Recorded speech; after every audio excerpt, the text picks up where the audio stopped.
Disease-modifying drugs that are now available have changed what it means to have relapsing remitting MS. They actually reduce the frequency and severity of relapses. Interferon beta 1a and 1b are immune modifiers that are administered by injection. There are 5 approved brands. Some have to be taken 3 times a week, some every other day. One is taken weekly, and one just once every 2 weeks. All of them can trigger as side effects flu-like symptoms, but most of these side effects fade as your body adjusts to the medication. Glatiramer acetate is also given by injection.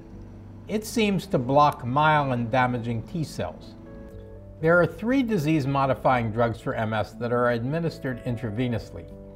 Alemtuzumab is administered for 5 days, and then you don't get any until a year later when you get 3 more days.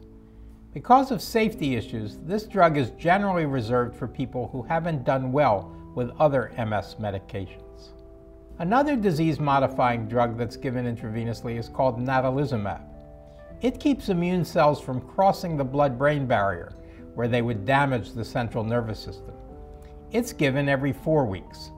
Mitoxantrone suppresses the immune system's cells that are thought to lead to the destruction of the nerve's myelin sheath. It is approved for use in patients with worsening relapsing remitting MS, as well as for secondary progressive MS, which sometimes follows relapsing remitting MS. Mitoxantrone is seldom used today because of some potentially serious side effects. There are 3 oral disease-modifying medications. Fingolimod is a new class of medication that keeps certain immune cells trapped in the lymph nodes so they cannot enter the bloodstream and cross the blood-brain barrier, thereby causing damage to the central nervous system. Fingolimod is taken once a day. Teriflunomide is also taken once a day. It inhibits specific immune cells that are thought to trigger MS. The 3rd oral drug, Dimethyl fumarate, is taken twice daily. Researchers aren't quite sure how it works. It may suppress the immune system and may also work as an antioxidant to protect the brain.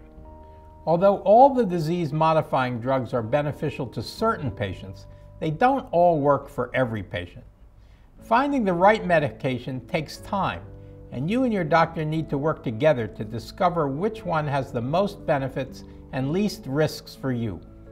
For a more complete and detailed discussion of each of these drugs, you can contact the National MS Society website at nationalmssociety.org.